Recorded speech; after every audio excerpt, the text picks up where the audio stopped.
석가모니가 깨달은 것 가운데 제일 큰 명제 하나는 인생은 고해다 하는 것입니다. 이 고해라고 하는 것은 고통의 바다, 그러니까 고통이라는 뜻입니다. 그 고통에서 어떻게 벗어나느냐, 해탈하느냐 하는 것이 불교의 대명제로 되어 있습니다. 사는 것도 고해요, 죽는 것도 고해요, 늙는 것도 고해요, 많은 사람을 만나는 것도 역시 고통의 바다다, 그렇게 생각을 합니다. 그러나 기독교의 핵심은 생로병사의 문제에 있지를 않습니다.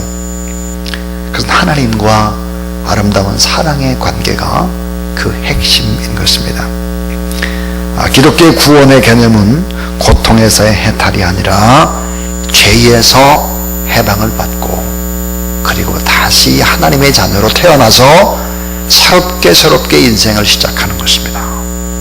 그래서 예수 이름의 권세로 죄에서 해방을 받고 예수 그리스도를 믿게 되는 이유 가운데 하나가 참된 행복을 얻고 그리고 아름다운 풍성함과 평안과 기쁨과 그리고 거룩한 변화인 것입니다. 구원이라고 하는 것은 어떤 의미에서 너무나 아름다운 변화입니다.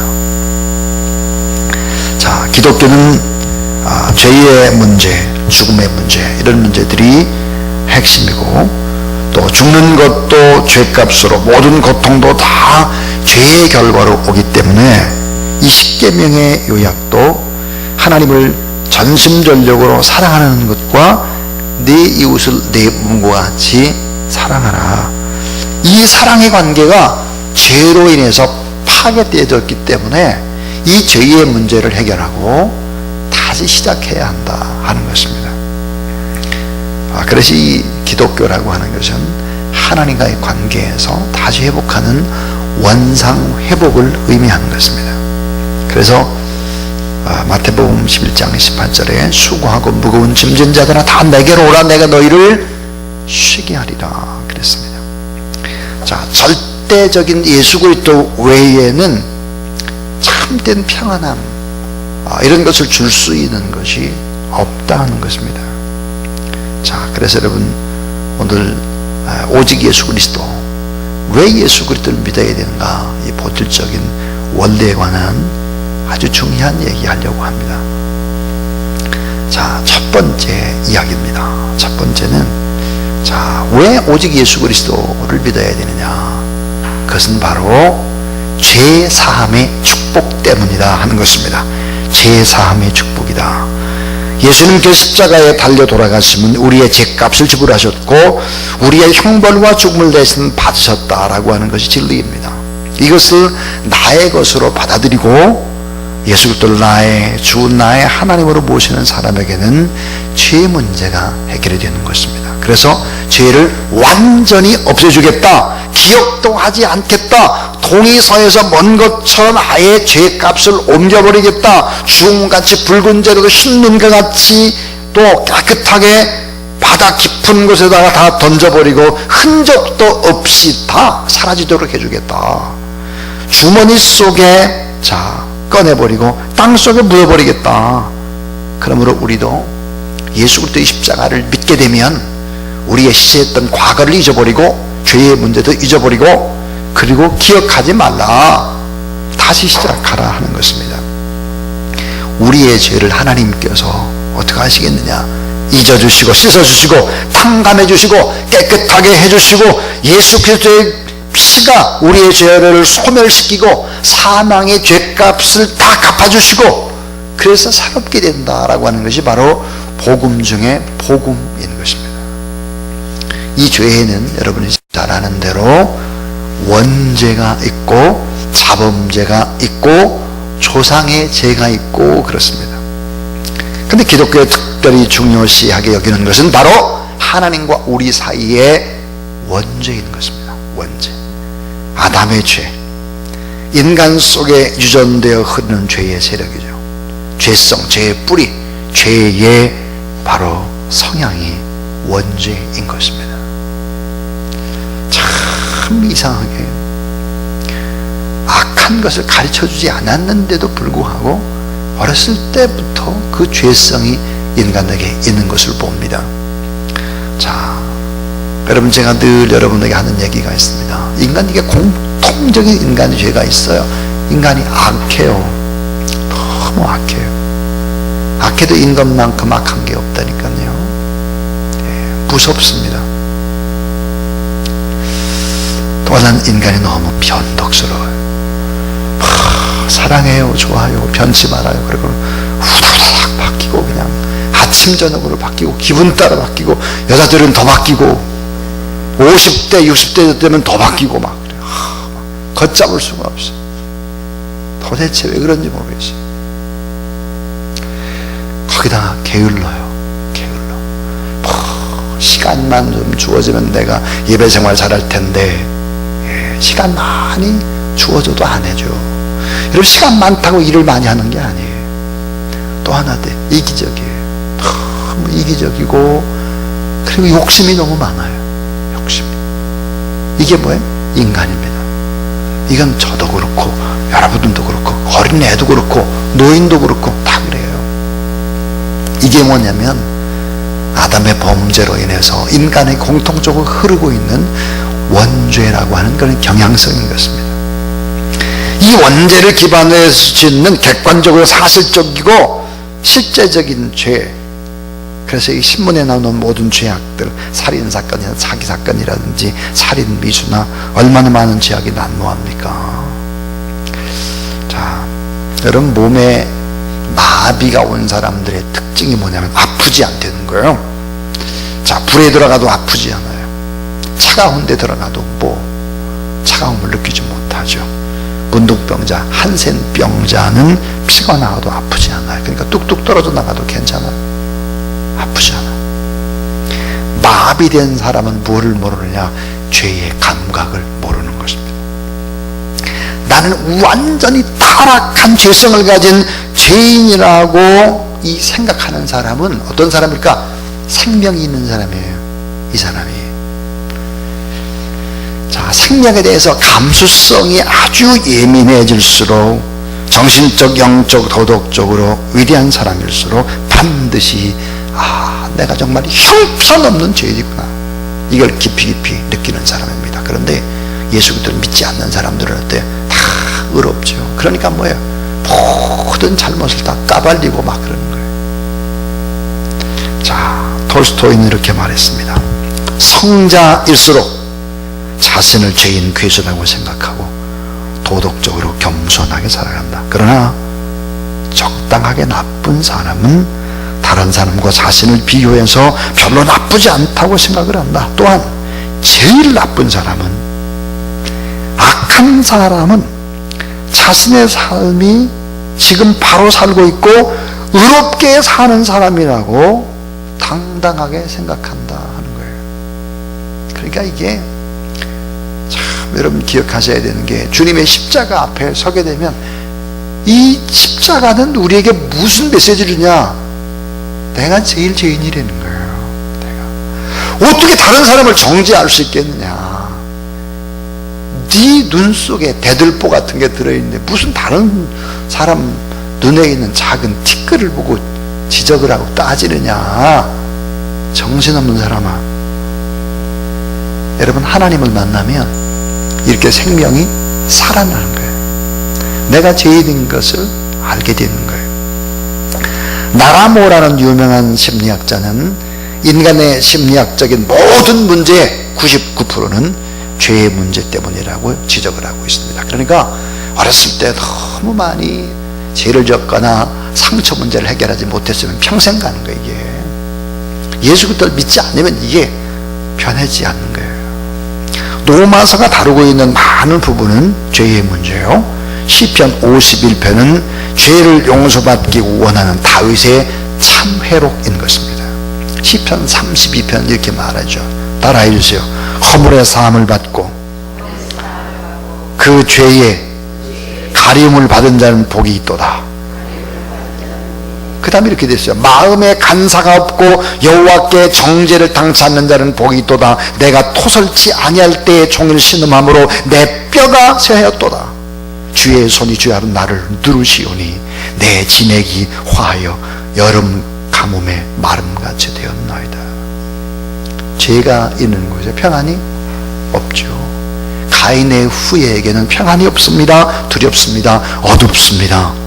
기쁨이 없습니다. 바람만 불어도 숨어야 하고 참 안식이 없죠. 불안과 공포와 허무 속에 살아가는 것입니다. 그래서 예수 그리스도를 만났을 때 삭개오는 때요, 죄 용서받고 펄펄펄 기뻐 뛰었습니다. 세리마태 너무 기뻤죠. 막달라 마리아, 어거스틴, 사도 바울 다 어때요? 예수 그리스도를 만났을 때 가지고 있었던 깊은 죄의 문제를 해결하고 나서 기뻐 뛰는 거예요. 이게 자, 여러분, 우리가 주님을 만나고 예수 그리스도를 믿게 되면 가지고 있는 모든 죄의 문제, 이런 문제를 해결할 수 있고, 그리고 새 생명을 시작할 수 있다. 그리고 정죄함을 다시 받지 아니한다. 이미 십자가에서 우리는 어때요? 죽어버린 사람이에요. 나는 예수님과 함께 죽고 내 안에 주님이 사는 사람이죠. 그래서 어때요? 죽어버린 사람이기 때문에 끝이 났어요. 심판도 이미 받아버렸고, 죽음도 형벌도 이미 받아버렸고, 죄값도 다 치러졌고, 은과 금이 아니라 주님의 보혈로 이미 다 치루어진 것입니다. 내 죄사함 받고서 생각을 해보면 가장 큰 기쁨이 뭐였을까? 그것은 바로 죄의 사함의 축복이다 하는 것입니다. 예수 그리스도를 믿으면 이 죄의 사함의 축복, 이 축복을 얻게 되죠. 그 다음에 두 번째예요. 자, 따라해 주세요. 예수님만이 참 평안과 변화의 축복을 주십니다. 여러분, 예수 그리스도만이 참 평안과 변화의 축복을 주는 변화. 변화가 어때? 아름다운 변화, 거룩한 변화, 이 변화의 축복을 주는 것입니다. 어거스틴이 이렇게 말했습니다. 주 안에서 쉴 때까지 나에겐 평안이 없었다. 파스칼은 팡세에서 말하기를, 사람의 마음엔 빈 공백이 있는데 예수 안에서 그 하나님을 만날 때까지 그 공백은 결코 채워지지 않았다 그랬습니다. 여러분, 죽음이라고 하는 이 불안의 그림자를 없애버릴 사람이 있을까? 죽음이라고 하는 이 불안의 그림자를 없애버릴 수 있는 철학이 있을까? 교육이 있을까? 없습니다. 그래서 예수님께서 이렇게 말씀을 하셨습니다. 내가 주는 평안은 세상에 주는 것과 같지 아니하다. 세상에 줄 수도 없고 빼앗을 수도 없는 평안을 우리 가운데 하나님이 예수 그리스도를 통해서 주신다는 사실을 믿으시기 바랍니다. 하나님이 주시는 평안, 예수 그리스도가 주시는 평안, 성령의 열매로 오는 평안, 십자가에서 오는 평안, 이런 참된 평안함, 이 평안함의 축복, 그리고 점점점 좋게 변한다는 거예요. 점점점. 자, 살아계신 하나님이라는 책에서 제사함 받고 마음에 평안이 있어야지, 마음에 평안이 없으면 어떻게 될까? 여러분, 마음에 평안함이 없으면 어떻게 될까? 그 책에 보니까 이런 문제가 생긴대요. 무능력한 존재로 산다는 거예요. 평안이 없을 때. 그 다음에 가시와 엉겅퀴 같은 그 앞길, 가시와 엉겅퀴같이 방해하는 세력을 걷어낼 수 있는 능력이 없대요. 죄를 이길 수 있는 힘도 없대. 미움을 이길 수 있는 힘도 없대. 시기와 질투를 이길 수 있는 힘도 없대. 그래서 어때요? 가인같이 동생을 쳐 죽이고. 마음의 평안함이 없는 사람의 특징이 뭘까? 비판, 판단, 비난, 원망, 분노, 저주하고 미워하는 거예요. 이게 뭘까요? 성령 하나님께서 주시는 평안함이 우리 안에 없기 때문에 그런 거예요. 여러분, 주님의 평안함, 이 놀라운 평안함이 여러분의 마음 가운데 있게 되길 주의 이름으로 축원합니다. 한국 가요가사연구회라고 하는 것이 있는데 쟁반 논문을 발표했습니다. 한국 가요가사연구회. 가수의 히트곡과 그 그 가수의 인생이, 그 가수의 운명이 같았다는 거예요. 비슷하게 진행됐다는 거예요. 여러분, 가수의 삶, 자신이 히트시킨 노래와 같이 되어지더라 하는 것입니다. 여러분, 그도 그럴 것이, 가수가 CD나 레코드나 자기 음반을 내는데 보통 노래를 몇 번 부를까? 수천 번 부르죠. 수천 번. 적어도 3,000번 부른대요. 3,000번. 한번 생각해 보세요, 여러분. 우리 말하는 걸 하나님이 다 듣는다고 그랬잖아요. 근데 노래를 할 때 심혈을 기울여서 3,000번을 불렀다고 생각해 보세요. 그 3,000번만 부릅니까? 계속 그거 부르고 돌아다니는데 아침부터 저녁까지 계속 밤새? 그러니까 이 가사의 내용처럼 자신의 운명이 바뀐다는 거예요. 민수기 14장 28절에 그랬잖아요. 너희들이 입에서 무슨 말을 하면 내가 다 듣고 말대로 해주겠다라고 하는 것인데, 그래서 여러분, 김종호라는 가수는 30대 초반에 죽었어요. 그의 노래 가운데 간다 간다 나는 간다가 있대요. 차중락이라는 가수는 29살에 죽었어요. 그래요. 어휴, 권사님 어떻게 잘하시네. 낙엽 따라 가버린 사랑이래요. 낙엽 따라 가버린 사랑. 그래 갔다는 거예요. 멍해라고 하는 곡을 히트시켰던 김수희라는 가수가 있는데, 내 작은 가슴에 얼굴을 묻고 그랬다고 그래요. 이 멍해라는 노래를 히트시키고 난 다음에 유방암에 걸렸대요. 예. 아니, 자기 가슴에 얼굴을 묻고 울고 싶어라 하고 이러니까 이게 가사대로 된 거예요. 이게. 참, 그러니까 이게, 참. 그러니까 노래 가사말 그 속에 담긴 어둠의 영을 이길 수 있는 평안함이 있어야 되는 거예요. 예를 들어서 혼신의 힘을 다해서 노래를 부르잖아요. 혼신의 힘을 다해. 예. 혼신의 힘. 그러니까 이거를 수천 번 불러보세요. 이게 얼마나 무서운데요. 와, 참 제가 너무너무 깜짝 놀란 것이었습니다. 그래서 정말 가사라는 것이, 이 가요라는 것이 이렇게 무섭구나 하는 생각이 들었어요. 그게 뭐냐면, 제가 서울대학병원에 이렇게 이제 그 간호사들 예상 공부를 하러 이렇게 갈 때, 급할 때 택시를 탔단 말이에요. 근데 그때 보니까 조용필 노래 같아요. 보니까 그대의 손수건인가 뭔가 했던 거예요. 그런 노래를 한번 이렇게 듣게 됐는데, 그게 제 머릿속에 계속 남아있는 거예요. 그대의 손수건으로 나를 잠들게 하린가 뭔가 이런 노래, 별로 안 좋은 노래예요. 보니까. 근데 그런 게 한번 이렇게 딱 들어가면 이게 빼내는데 시간이 걸려요.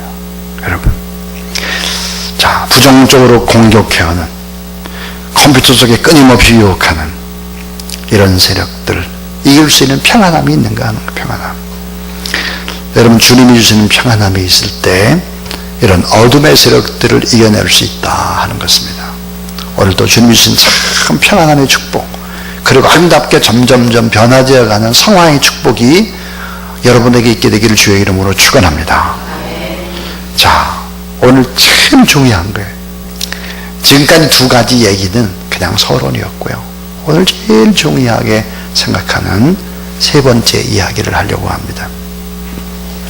예수 그리스도를 믿게 되면 얼마나 중요한 축복을 받게 될까 하는 것입니다. 따라해 주세요. 사랑할 수 있는 축복을 받습니다. 사랑할 수 있는 축복을 받는 거예요. 사랑. 요한일서 4장 8절에 사랑하지 아니하는 자는 하나님을 알지 못하나니 하나님은 사랑이심이라. 예수 그리스도를 믿게 되면 어떻게 되느냐? 사랑이 생겨나요. 사랑이. 사랑할 수밖에 없어요. 사랑하지 않고 미워하면 내가 죽겠어요. 내가. 그래서 요한 1서 3장 14절에 보니까 우리는 형제를 사랑함으로 사망에서 옮겨 생명으로 들어간 줄을 알거니와 사랑하지 아니하는 자는 사망에 머물러 있느니라. 사랑하지 아니하는 자는 사망에 머물러 있다는 거예요. 예수 그리스도를 나의 주 나의 하나님을 영접해 보라. 그러면 어때요? 하나님께서 내 마음 가운데 하나님의 씨앗을 심어줬습니다. 사랑할 수밖에 없는 씨앗입니다. 내 안에 주님에게 놀라운 사랑, 그 사랑이 싹트기 시작한다는 거예요. 그런데 여러분, 예수 그리스도를 믿고 나면 아까 그랬잖아요. 십자가를 바라보면 온통 죄악만 생겨난다고. 그렇습니다. 여러분, 사랑이 우리 안에 들어오는 데는 단계가 있습니다. 그 단계가 뭐냐? 첫 번째 단계는 내 안에 사랑이 없다는 사실을 깨닫는 거예요. 주님의 십자가를 보니까 나같이 나쁜 사람이 없어. 주님의 십자가를 보니까 내가 제일 문제예요. 난 정말 너무 사랑이 없어. 난 너무 악해. 이걸 알기 시작하는 거예요. 이거 첫 번째 단계입니다. 그럼 두 번째 단계는 사랑을 하게 해달라고 몸부림을 치는 거예요. 하나님, 제가 사랑할 수 있도록 도와주세요. 하나님이 도움이 아니면 저는 사랑을 못해요. 사랑하게 해달라고 몸부림치며 기도하는 거예요. 이 과정에서 어떻게 하느냐? 나의 옛사람을 십자가에 못 박게 되고, 그리고 계속해서 기도할 때 성령 하나님께서 내게 사랑을 부어주시는 거예요. 그 세 번째는 하나님께 사랑을 부어주신다는. 그래서 여러분, 성령 충만하게 되면 사랑의 열매가 맺힐 뿐만 아니라 사랑의 은사가 임하게 되는 거예요. 결국은 어떻게 되느냐? 기도하는 사람에게 하나님의 사랑의 은사와 사랑의 열매를 주는 거예요. 기도하는 사람에게. 기도하지 않아 보세요. 한 번은 제가 이 강대상 위에서 이런 설교를 했어요. 여러분이 목사입니까? 장로님입니까? 권사님입니까? 기도하지 않으면 다 그런 명칭, 그런 명예 다 허울인 것입니다. 한번 생각해 보라고. 제가 그런 설교를 했는데 어떤 한분 목사님이 엄청 마음에 충격을 먹었나 봐요. 자기한테 하는 설교라고 그렇게 생각을 했나 봐요. 자, 여러분, 우리 생각해 봐야 합니다. 내 안에 사랑이 없음을 언제 깨닫느냐? 주님을 만나게 되면 깨닫게 됩니다. 그리고 사랑하게 해달라고 몸부림을 치며 기도하고 이 과정에서 내가 죽게 됩니다. 그리고 성령 하나님께 나에게 사랑을 부어주시는 거죠. 그럼 어떻게 될까? 여러분이 사랑이라는 것은 얼마나 위대할까 하는 거예요. 이 사랑과 축복의 원리를 알아야 합니다. 신앙생활을 헛하면 안 돼요. 자, 한번 잘 생각해 보세요. 마태복음 7장 12절에 보니까 이랬어요. 그러므로 무엇인지 남에게 대접을 받고자 하는데도 너희도 남을 대접하라. 이것이 율법이요 선지자니라 그랬어요. 이게 여러분 잘 아는 대로 황금줄이죠. 무엇인지 남에게 대접받고자 하는데도 남을 대접하라는 거예요. 남을 대접하라는 거예요. 이것이 율법이고 선지자다 그랬어요. 자, 사랑이 없으면 어떻게 되느냐? 사랑이 없으면 절대로 기도 응답을 받을 수가 없습니다. 사랑 없으면 안 돼요. 미워하고 시기하고 절대 응답 안 돼요. 절대. 이건 절대입니다. 또 하나, 사랑이 없으면 어떻게 될까요? 하나님 앞에 복을 받을 수가 없습니다. 절대입니다, 이게.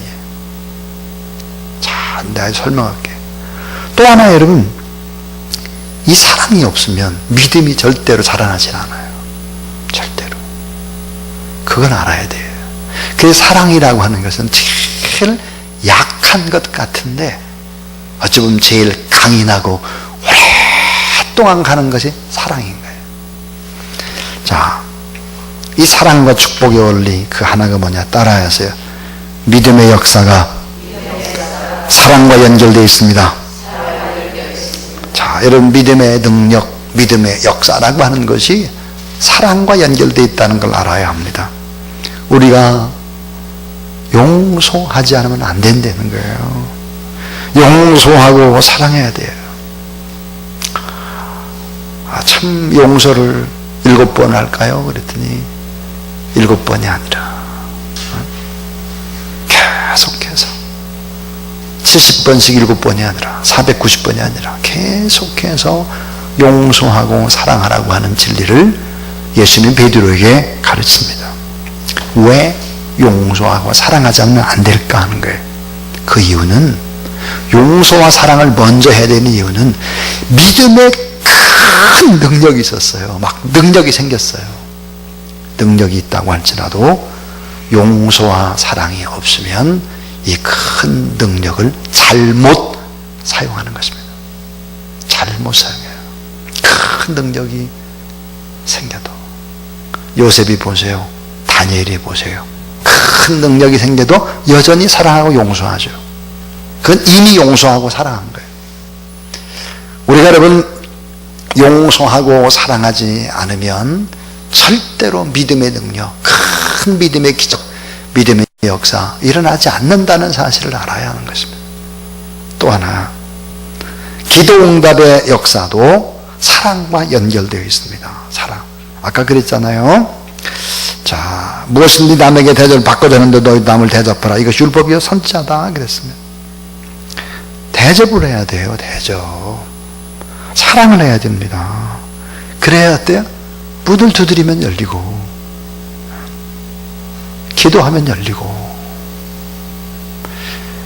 참 기도 응답 전에 뭘 해야 되느냐? 기도 응답 전에 남을 잘 대접하고 남을 잘 섬기고, 그렇게 해야 기도 응답이 된다는 거예요. 이게. 또 하나는요, 하나님께 복 받는 원리가 사랑과 연결되어 있다는 걸 알아야 됩니다. 복 받는 원리가. 자, 우리가 여러분 아주 작은 자를 도와요.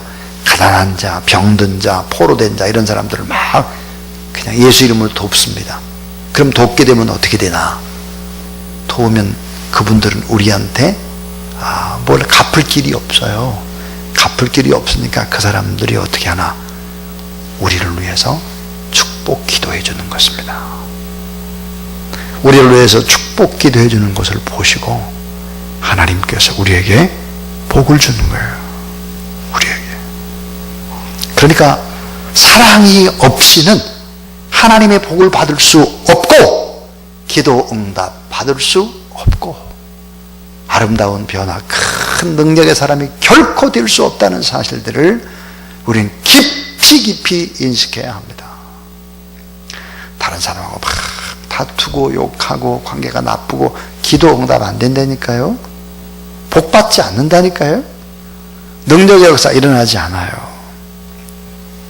그런데 여러분, 성령 하나님께서 우리에게 계속해서 사랑할 수 있는 축복을 계속 주시죠. 사랑할 수 있도록. 사랑을 해야 되는 거예요. 사랑을 하지 않으면 우리는 안 된다는 것을 신앙생활을 하면 할수록 알게 되는 것입니다. 예수 그리스도를 믿게 되면 어떻게 될까요? 사랑할 수 있는 축복을 얻게 된다. 예수님 그렇게 우리를 축복합니다. 그래서 이제 마지막 네 번째는 왜 예수 그리스도를 믿어야 될까? 따라해 주세요. 인생의 역전을 꿈꾸는 축복. 예수님께서 인생의 역전을 꿈꾸는 축복을 주십니다. 다시 말하면 예수 그리스도를 믿게 되면 인생의 방향이 바뀝니다. 바른 방향으로 가요. 역전할 수 있는 참 목적과 참 목표를 주시고 바른 꿈을 주시는 것입니다. 인간의 참된 의미와 목표를 주시는 분은 바로 예수 그리스도다. 그래서 궁극적인 목표, 궁극적인 이 목표가 있는가? 목표와 목적. 여러분의 인생은 어떨까요? 일시적입니다. 안개와 같고 들의 풀과 같고 꽃과 같죠. 인생은 시험이 많습니다. 그러나 참된 인생은, 자, 어떤 사람의 참된 인생일까? 따라해 주세요. 주는 모든 것을 그의 목적을 위해 만드셨다. 잠언 16장 4절입니다. 그래서 하나님께 주신 목적을 찾게 되는 것입니다. 그래서 에베소 1장 5절에 보니까 그 기쁘신 뜻대로 우리를 예정하사 예수 그리스도로 말미암아 자기의 아들들이 되게 하셨으니 그랬습니다. 자, 목적의 한 부분으로서 영광스러운 삶을 이미 계획해 놓으셨다 하는 것입니다. 그러므로 여러분, 예수 그리스도를 잘 믿게 되면 어떻게 될까? 인생의 방향이 바르게 갈 뿐만 아니라 더 아름다운 꿈을 꾸고 나가게 되는 것이다 하는 것입니다. 자, 원 베네딕트라고 하는 설교사님이 이런 설교를 하셨는데 참 마음에 와닿았었습니다. 우리의 목표는 사는 것이 아니라 주님을 위해 죽는 것이다. 영원히 이 땅에 살려고 몸부림치지 말고 주님을 위해서 어떻게 죽어야 할지를 생각하라. 돈을 위해, 명예를 위해 살다가 죽는 것이 인생이 아니다. 주의 영광을 위해 살다가 죽을 수 있는 역전의 인생들이 되어야 한다 그랬습니다. 자, 인생의 역전 가능하다 하는 것입니다. 오늘 4가지 이야기를 했습니다. 4가지. 왜 예수 그리스도를 믿어야 되느냐? 예수님 믿게 되면 죄사함의 축복을 받게 된다 그랬습니다. 또 예수님 믿게 되면 예수님이 주시는 참된 평안과 변화의 축복이 있는데, 이 참된 평안 안에 모든 불안과 두려움과 이 모든 것들을 다 이겨낼 수 있는 것이다. 그래서 세상이 줄 수 없는 평안을 예수님 믿게 되면 얻게 되는 것이다. 부활하신 후에 예수님이 첫 번째 말씀하시는 것이 평강이 너에게 있을지어다입니다. 또 하나는 사랑할 수 있는 축복을 주신다. 그래서 여러분, 사랑을 하고 또 계속해서 용서를 하게 되면 기도 응답도 될 뿐만 아니라 믿음의 능력도 생길 뿐만 아니라 하나님 앞에 복을 받게 된다. 그래서 인생의 역전을 꿈꾸는 이런 축복된 인생, 아름다운 인생을 예수님 때문에 살 수 있다 그랬습니다. 여러분, 왜 예수를 믿습니까? 그러면 많은 사람이 대답을 합니다. 어떻게 대답하느냐? 천국 가려고요. 맞습니다. 천국 가려고 하는 거 궁극적으로 맞는데, 사실은 어때요? 지금 죽어도 우리는 천국 갑니다. 왜? 예수 그리스도를 나의 주 나의 하나님을 영접했다면. 그렇다면 이 땅에서 우리가 예수를 믿고 살아야 되는 이유는 여러분의 참된 행복을 위해서인 것입니다. 여러분, 예수 그리스도, 행복의 시작이 예수 그리스도입니다. 그래서 여러분, 사랑만 하며 축복만 하며 사랑하면 기도 응답도 되고 하나님의 축복도 되고 여러분의 인생에 더 아름다운 모습으로 변화도 돼서 더 인생이 가면 갈수록 행복해질 수 있다. 이런 믿음 가지고, 이런 주님 의지하며 복되게 살아가는 여러분 되기를 주님의 이름으로 축원합니다.